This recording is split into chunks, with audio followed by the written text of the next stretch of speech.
जय श्री माताजी. प्रकरण 5वे, अमर्याद चैतन्य लहरी. चैतन्य लहरींचा अंतराळ प्रवास, भाग 1. सुमारे 12-15 वर्षांपूर्वीची गोष्ट आहे. त्यावेळी सहजयोगी फार कमी होते. त्यामुळे आम्हाला श्री माताजींशी मन मोकळेपणाने बोलता येत होते. असाच मी नेहमीप्रमाणे श्री माताजींच्या घरी संध्याकाळी गेलो असता सहज योगा संबंधी गप्पा झाल्या आणि नंतर जवळजवळ रोजच संध्याकाळी जेथे हॉल मिळेल तेथे श्री माताजींचा सहजयोग कार्यक्रम होत असे. त्या दिवशी पण असाच कार्यक्रम माटुंगा येथे होता. मी आमच्या घरी जाऊन नंतर कार्यक्रमाला जात असे. पण त्या दिवशी श्री माताजींनी फारच आग्रह केला की फडके, आज तुम्ही आमच्या बरोबर कार्यक्रमाला या, घरी जाऊ नका. आपण सर्वांनी गाडीतून कार्यक्रमाला जाऊ. मला श्री माताजींचा शब्द मोडवेना म्हणून मी त्या दिवशी थांबलो आणि आम्ही श्री माताजींच्या गाडीतून कार्यक्रमाला जाण्यासाठी निघालो. गाडी प्रभादेवीच्या नाक्यावर आली आणि श्री माताजींनी गाडी थांबविण्यास सांगितले. गाडी थांबली. आम्हाला काही समजेना. इतक्यात श्री माताजी म्हणाल्या, आता आपण गाडी येथे का थांबविली माहित आहे का? आम्ही म्हणालो, नाही. मग श्री माताजी म्हणाल्या, आज मी तुमची परीक्षा घेणार आहे. आम्ही तर भांबावून गेलो. आपले सहज योगाच्या जमिनीबद्दलचे काम एका वरिष्ठ सरकारी अधिकाऱ्याकडे होते. श्री माताजी म्हणाल्या, तुम्ही तुमचे हात गाडीच्या बाहेर काढा आणि त्या सरकारी अधिकाऱ्याची चक्रे पहा, कोठे पकड आहे. आम्हाला काहीच समजेना. आम्ही श्री माताजींना विचारले, श्री माताजी, गाडीतून चक्र कशी काय पाहणार? आम्ही तर इतके दिवस समोरासमोर चक्रीय पकड पाहत होतो. श्री माताजी म्हणाल्या, हीच तर गंमत आहे. तुमचे विशुद्धी चक्र जेव्हा स्वच्छ असते आणि ते सहस्रारातून काम करते तेव्हा तुमच्या चैतन्य लहरी विशाल आणि अमर्याद होतात. येथे श्रीकृष्णाचे विराट तत्व कार्यान्वित होते. मग हे कसे करावयाचे हे श्री माताजींनी आम्हाला शिकविले. श्री माताजी म्हणाल्या, आता गाडीच्या बाहेर तुमचे हात करा, पण त्या अगोदर माझ्या समोर हात करून शुद्ध आहेत का ते पहा. तसे आम्ही केल्यावर चक्रे स्वच्छ असल्याचे आम्हाला समजले. नंतर अंतराळामध्ये हात करून 3 वेळा त्या अधिकाऱ्याचे नाव आणि त्या ठिकाणचे नाव घेतले. उदाहरणार्थ, क्ष माणूस मुंबई, क्ष माणूस मुंबई, क्ष माणूस मुंबई असे केल्यावर आमच्या मूळ चैतन्य लहरी बदलल्या आणि त्या माणसाची चक्रे चैतन्य स्वरूपात दोन्ही हातांवर आम्हाला समजली. आणि श्री माताजींना त्याप्रमाणे आम्ही प्रत्येकाने सांगितले. श्री माताजी म्हणाल्या, बरोबर. त्या माणसाची आज्ञा आणि मणिपूर ही चक्रे पकडलेली आहेत. हे समजल्यावर आम्हाला नवीनच शोध लागल्याचे समाधान मिळाले आणि आश्चर्य वाटले. नंतर सुमारे अर्ध्या तासाने आम्ही माटुंगा येथे श्री माताजींचे भाषण आणि ध्यानाचा कार्यक्रम होता तेथे आम्ही गेलो. त्यानंतर माझ्या मनात एक प्रकारचे कुतूहल निर्माण झाले. अंतराळातून चैतन्य लहरी प्रवास कशा करतात? त्या ठराविक माणसांपर्यंत ह्या चैतन्य लहरी पोहोचून त्या परावर्तित होऊन आपल्याला उत्तर कशा काय देतात? या प्रश्नावर मी विचार करू लागलो. त्यानंतर मी पुण्याला मे महिन्याच्या सुट्टीत कर्वे महिलाश्रमामध्ये गेलो असता पुणे आणि मुंबई येथील ज्या माणसांची समक्ष चक्रे माहित होती ती एका कागदावर लिहून ठेवली. पुण्याला गेल्यावर मुंबईच्या लोकांची चक्रे पाहिली आणि एका कागदावर लिहिली. समक्ष चक्रे पाहिलेला कागद आणि अंतराळातून पुण्याहून पाहिलेली चक्रे यांचा ताळमेळ पाहिला. तेव्हा 1-2 बाबतीत निर्णय चूक ठरला. नंतर मुंबईला आल्यावर ज्या माणसांच्या बाबतीत निर्णय चूक ठरला त्या माणसांची भेट घेऊन अमुक वेळी अमुक दिवशी आपण कुठे होता असे त्यांना विचारले. तेव्हा असे समजले की ती दोन्ही माणसे बाहेरगावी गेली होती. त्यामुळे त्यांच्या चैतन्य लहरी जाणवल्या नाहीत. असेच मुंबईहून पुण्याच्या 25-30 लोकांचे पण पाहिले आणि ते बरोबर ठरले. तेव्हा या अमर्याद चैतन्य लहरींची किमया लक्षात आली आणि सहज योगाविषयी धन्यता वाटली. श्री माताजी वेळोवेळी भाषणात सांगतात ते बरोबरच असते. आपण मात्र ध्यान करून पूर्णपणे निर्विचार अवस्थेत गेलो की आपल्याला हे पडताळून पाहता येते आणि श्री माताजींचे म्हणणे अनुभवाने खरे ठरते. सूक्ष्म देहाचा शोध भाग 2. 1975 सालातील गोष्ट. श्री माताजींनी आम्हाला अंतराळातून चैतन्य लहरी कशा प्रवास करतात ते प्रभादेवी येथे शिकविले. त्यापूर्वी आम्ही एकमेकांच्या चैतन्य लहरी, नाड्यांवरील बाधा, चक्रांवरील बाधा समोरासमोर हात करून पाहत असू. परंतु आपले विशुद्धी चक्र त्रिगुणात्मक शुद्ध असते त्यावेळी श्रीकृष्णांच्या विराट तत्वातून त्या चैतन्य लहरी प्रवास करतात.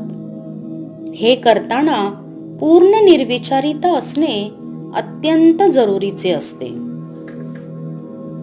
आपला सहजयोग हा सूक्ष्म देहाशी निगडीत आहे. सूक्ष्म देह 7 चक्रे, 3 नाड्या, भवसागर, कुंडलिनी यांच्या सहाय्याने बनलेला आहे. सूक्ष्मदेह मानवाच्या स्थूल शरीरामध्ये कार्यान्वित असतो. त्यावेळी चैतन्य लहरींच्या माध्यमाद्वारे हाताच्या बोटांवर आणि तळ हातावर चैतन्य लहरी कशा आहेत, गरम किंवा थंड, हे आपण पाहतो आणि ठरवितो की समोरचा माणूस कसा आहे, मानसिक, वैचारिक, बौद्धिक की इतर बाधात्मक कसा आहे हे आपल्याला ठरविता येते. मग माणसाचा मृत्यू झाल्यावर हा सूक्ष्म देह कुठे जातो? जर मानवाच्या शरीरात सूक्ष्म देह असताना सर्व पाहता येते तर मग मृत्यूनंतर याचा ठावठिकाणा आपल्याला पाहता येईल का? असे विचार माझ्या मनात घोळू लागले. त्याच सुमारास नोव्हेंबर 1975 साली माझे वडील वारले. ते सुद्धा सहजयोग करत होते. श्री माताजींची आणि वडिलांची भेट झाली होती. त्यांचे नियमाने ध्यान करणे वगैरे चालू होते. मृत्यू समयी त्यांचे वय 87 वर्ष होते. त्यांचे निधन झाल्यावर आमच्या घरासमोर त्यांचे प्रेत आणले. मी मात्र स्थित प्रज्ञाप्रमाणे त्या प्रेतापुढे पाहू लागलो आणि विचार करू लागलो की हा स्थूल देह काही तासामध्ये अग्नीच्या भक्षस्थानी जाणार आणि नाहीसा होणार. मग वडिलांचा सूक्ष्मदेह कुठे गेला असेल? त्याचा आपल्याला शोध घेता येईल का? कारण 7 चक्रे, 3 नाड्या, भवसागर, कुंडलिनी यांच्या चैतन्य लहरींचे काही ठराविक स्थितीत गरम आणि थंड चैतन्य लहरींची टक्केवारी पाहता येते. तर सूक्ष्म देहाचा शोध कसा घ्यायचा? हा विचार माझ्या मनात घोळत असतानाच मी श्री माताजींच्या घरी जात असे. त्यावेळी श्री माताजी बऱ्याच गोष्टी सांगत असे. त्यातली एक गोष्ट मला आठवली. ती म्हणजे तुम्हाला काही मनात प्रश्न आला तर तुम्ही माझ्या फोटोला तो प्रश्न विचारा. मात्र यावेळी चक्रांची पूर्ण स्वच्छता आणि पूर्ण निर्विचारिता आवश्यक आहे.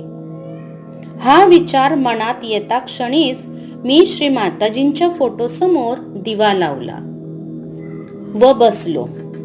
श्री माताजींच्या फोटोसमोर हात केले आणि सर्व चक्रांच्या चैतन्य लहरी सामान्य आहेत का ते पाहिले आणि पूर्ण निर्विचारिता आहे का तेही पाहिले.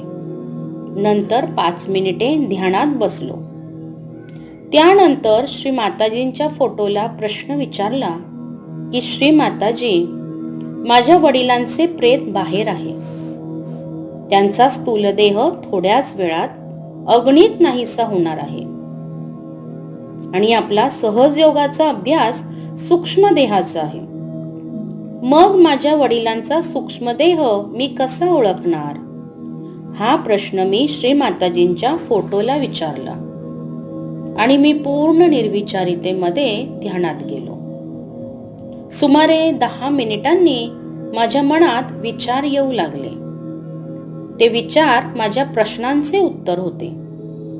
ते उत्तर असे की तुम्ही प्रथम तुमच्या वडिलांच्या प्रेताच्या प्रत्येक चक्राच्या चैतन्य लहरी टक्केवारीने पहा, कारण कुंडलिनी स्थूल शरीराच्या बाहेर पडताना प्रत्येक चक्राची चेतना घेऊन बाहेर पडते.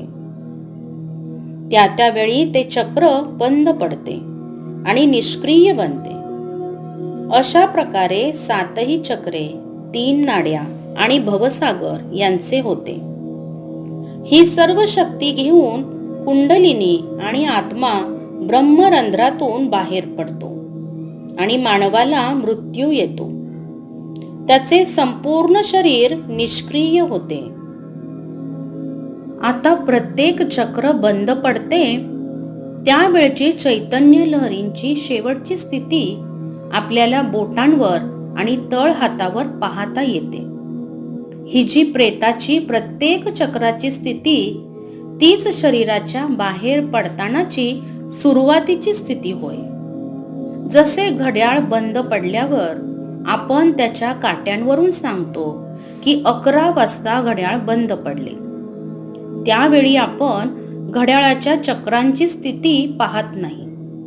त्याप्रमाणे प्रेताच्या चक्रांचा मी वेध घेतला आणि ठरविले की प्रेताच्या चक्रांची बंद पडण्याची शेवटची स्थिती तीच सूक्ष्म देहाची प्रथम स्थिती होय. हा सूक्ष्म देहाचा अभ्यास झाल्यावर मी स्वस्थ बसलो. वडिलांच्या मृतदेहाचा अग्निसंस्कार वगैरे झाला. त्या रात्री मला काही झोप लागली नाही. सारखे विचार येत होते की आता सूक्ष्म देहाचा शोध कसा घ्यायचा. दुसऱ्या दिवशी सकाळी उठलो, अंघोळ वगैरे झाली. प्रेत ज्या जागेवर होते तेथे पेटती पंती लावली. दुपारी आम्ही जेवणाच्या आधी पंतीच्या ठिकाणी केळीच्या पानावर जेवणाचे पदार्थ ठेवले आणि वडिलांचे नाव घेऊन नैवेद्य दाखवला. आवाहन केले की तुम्हाला हा नैवेद्य दाखवला आहे तरी तुमची उपस्थिती असू द्यात. त्यानंतर मी माझ्या चक्रांच्या चैतन्य लहरींचे निरीक्षण केले आणि श्री माताजींच्या फोटोसमोर माझ्या चक्रांची सामान्य स्थिती आहे का ते पाहिले. निर्विचारितेचेही निरीक्षण केले. त्यानंतर निर्विचारितेच्या स्थितीमध्ये पंती समोर जेवण ठेवले होते तेथे हात केले तर काय आश्चर्य, माझ्या वडिलांच्या प्रेताची शेवटची चक्रांची स्थिती जी होती तशी स्थिती मला त्या ठिकाणी चैतन्य लहरींद्वारे आढळली आणि मला समाधान वाटले की वडिलांचा सूक्ष्म देह तेथे आला. नंतर आम्ही जेवण जेवल्यावर पुन्हा तेथे सूक्ष्म देह आहे का याचे निरीक्षण केले तर तेथून तो नाहीसा झालेला आढळला. आता हा सूक्ष्म देह गेला कुठे हा विचार माझ्या मनात येऊ लागला. मला एक गोष्ट ऐक्य माहित होती की जेथे ज्या जागेवर मृत्यू होतो तेथेच तो सूक्ष्मदेह 10 दिवस वास्तव्य करून असतो. माझे वडील केईएम रुग्णालय परळ येथे वारले होते. त्यामुळे मी तसेच निर्विचारितेचे निरीक्षण करून अंतराळाकडे हात केले. माझ्या वडिलांचे नाव 3 वेळा आणि केईएम रुग्णालय परळ असे 3 वेळा नाव घेतले. असे 2-3 वेळा केले. नंतर माझ्या हातावर माझ्या स्वतःच्या चैतन्य लहरींची स्थिती नाहीशी होऊन माझ्या वडिलांच्या चैतन्य लहरींचा आलेख माझ्या हातावर आला. यावरून मी ओळखले की माझ्या वडिलांचा सूक्ष्मदेह केईएम रुग्णालय वॉर्ड नंबर, कॉट नंबर येथेच आहे. याची प्रचिती मला 9 दिवस आली. वरील प्रमाणे निरीक्षण मी 9 दिवस करत होतो. आता 9वा दिवस उजाडला. त्या दिवशी अश्माची पूजा स्मशानात भटजींनी केली. हा दगड स्मशानात प्रेत नेतात त्यावेळी आत्मा म्हणून आपण घरी आणतो. ही पूजा करीत असताना मी पुन्हा त्या ठिकाणी वडिलांचा सूक्ष्म देह आला आहे का याचे निरीक्षण केले. तेव्हा पुन्हा आश्चर्य वाटले, कारण त्या ठिकाणी वडिलांच्या सूक्ष्म देहाच्या चैतन्य लहरी मिळाल्या होत्या. त्याच वेळी केईएम रुग्णालय ward number dash, cot number dash, Parel असे नाव घेऊन अंतराळाकडे हात करून चैतन्य लहरी मिळाल्या नाहीत. यावरून माझ्या वडिलांचा सूक्ष्मदेह मी पूजा करीत होतो त्या ठिकाणी स्मशानात आला होता. नंतर 10वा दिवस उजाडला. या दिवशी समुद्रावर किंवा धार्मिक ठिकाणी भटजी अश्माची पूजा आणि 5 पिंड याची पूजा करतात. सर्व नातेवाईक या दिवशी त्या ठिकाणी जमतात आणि पूजा झाल्यावर आपापल्या परीने प्रत्येक जण मृत व्यक्तीच्या इच्छा बोलून दाखवितात आणि पिंडाला नमस्कार करतात. या दिवशी कावळ्याचे महत्व आहे. जर कावळ्याने सूक्ष्म देहाच्या पिंडाला चोच मारली आणि पिंड खाल्ला तर त्या सूक्ष्म देहाच्या मनात मरतेवेळी कोणतीही इच्छा नव्हती किंवा तेथे जमलेल्या मंडळींनी इच्छा बोलून दाखविली तर कावळा पिंडाला चोच मारतो आणि तो सूक्ष्मदेह या योनीतून मुक्त झाला असे म्हणतात. त्या दिवशी आम्ही सर्वांनी त्या पिंडाला म्हणजे सूक्ष्म देहाला नमस्कार केला. ताबडतोब कावळ्याने पिंडाला चोच मारली आणि तो पिंड म्हणजे भात खाल्ला आणि आम्ही सर्व समाधानाने घरी आलो.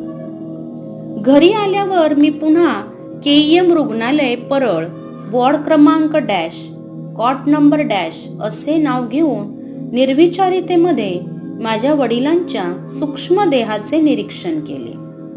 तर त्या ठिकाणी सूक्ष्म देहांच्या चैतन्य लहरी मिळाल्या नाहीत. सूक्ष्म देहाला या योनीतून खरोखरच मुक्ती मिळाली हे मला समजले.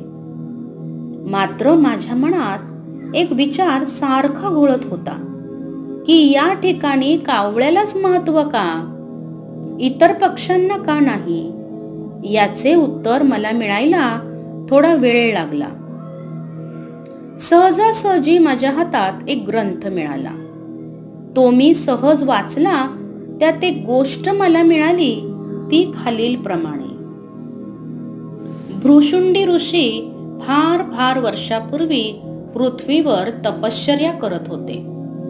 त्यांना त्रिकाळ ज्ञान, त्रिभुवनाचे ज्ञान होते, परंतु त्यांना आत्म्याचे ज्ञान नव्हते. त्यामुळे ते थोडे निराश होते. एके दिवशी ते ध्यान करीत असताना त्यांना ध्यानात असे समजले की शंकर पार्वती स्वर्गात एका झाडाखाली बसून आत्म्यासंबंधी संभाषण आणि चर्चा करीत आहेत. हे समजल्यावर ते ऋषी ताबडतोब स्वर्गात गेले आणि त्यांनी कावळ्याचे रूप घेतले आणि शंकर पार्वती ज्या झाडाखाली बसले होते त्या झाडावर जाऊन बसले आणि त्यांचा संवाद ऐकला. संवाद पूर्ण झाल्यावर शंकर पार्वती ध्यानरूपी समाधीतून जागे झाले. त्यावेळी शंकरांना पृथ्वीवरून स्वर्गात मानव आल्याचे समजले. ताबडतोब शंकर संतापाने म्हणाले, जो मानव पृथ्वीवरून येथे आला आहे आणि त्याने चोरून आमचे आत्म्या संबंधीचे संभाषण ऐकले, तरी त्याने धारण केलेल्या योनीतच त्याने माझ्या समोर प्रगट व्हावे. त्याबरोबर ते ऋषी शंकरांपुढे कावळ्याच्या रूपात प्रगट झाले. हे पाहून शंकर त्याला रागाने म्हणाले की तू जी योनी धारण करून आमचे संभाषण चोरून ऐकलेस त्याच योनीत तू राहशील. त्यावर ते ऋषी गयावया करू लागले. शंकरांना म्हणाले की मी एवढा त्रिकाळ ज्ञानी आणि त्रिभुवनाचे ज्ञान असलेला ऋषी कावळा होऊनच राहणार का? त्यावर शंकर म्हणाले, एकदा दिलेला शाप परत घेता येत नाही. त्यावर ऋषी म्हणाले, मग मला काहीतरी उशाप द्या. त्यानंतर शंकरांनी त्याला उशाप दिला की तुला मानवाचा सूक्ष्म देह दिसेल. 10व्या दिवशी मृत झालेल्या माणसाचा सूक्ष्मदेह तुला दिसल्यामुळे त्या योनीतून त्या मानवाला मुक्ती मिळाली की नाही हे मानवाला समजेल. त्यामुळे जेव्हा समुद्रावर आपण कावळ्याला काव काव करून बोलावतो तेव्हा कावळा त्या ठिकाणी येतो. परंतु जोपर्यंत त्याला भाताच्या पिंडावर सूक्ष्मदेह बसलेला दिसतो तोपर्यंत कावळा पिंडाला चोच मारत नाही, कारण कावळा सूक्ष्मदेहाला भीतो. पण ज्यावेळी आपण पिंडाला सूक्ष्मदेहाच्या मनातील इच्छा बोलून दाखवितो त्यावेळी सूक्ष्मदेह तेथून निघून जातो. हे आपल्याला चैतन्य लहरींद्वारे समजते आणि कावळा त्या पिंडाला निर्भय होऊनच चोच मारतो. तेव्हा आपण त्या देहाला या योनीतून मुक्ती मिळाली असे समजतो. वरील गोष्टीचा श्री माताजींकडून पडताळा करून घेतला आणि हे सर्व खरे आहे असे श्री माताजींनी सांगितले. सहज योगात आपणास हे चैतन्य लहरींद्वारे जाणता येते. हा तुम्ही शोध लावला हे फारच छान झाले असे श्री माताजी म्हणाल्या. माझ्या वडिलांची घटना झाली त्यावेळी श्री माताजी लंडनला होत्या. त्या आल्यानंतर मी श्री माताजींना भेटलो आणि झालेली हकीकत त्यांना सांगितली. यावरून सहजयोग किती खरा आणि महत्वाचा आहे आणि आपल्या रूढी ज्या आहेत त्यात कितपत सत्य आहे हे आपणास चैतन्य लहरींद्वारे पडताळून पाहता येते. खरोखरच सहजयोग ही श्री माताजींनी मानवाला दिलेली फार मोठी देणगी आहे. त्याचा उपयोग सत्य आणि असत्य काय आहे याचा शोध आपण चैतन्य लहरींद्वारे निर्विचारितेतून घेतला पाहिजे. कारण सध्याचे युग हे विज्ञान युग आहे आणि सहजयोग आपण चैतन्य लहरींद्वारे निर्विचारितेतून जाणू शकतो. केवढी मोठी गोष्ट श्री माताजींनी आपल्याला दिली आहे. त्यांची पूर्ण जाणीव आणि नम्रता श्री माताजींसमोर आपण ठेवली पाहिजे. तेव्हा श्री माताजींना खरा आनंद होतो. याची प्रचिती मी अनेक वेळा श्री माताजींच्या घरी जात असे त्यावेळी घेतलेली आहे. जय श्री माताजी.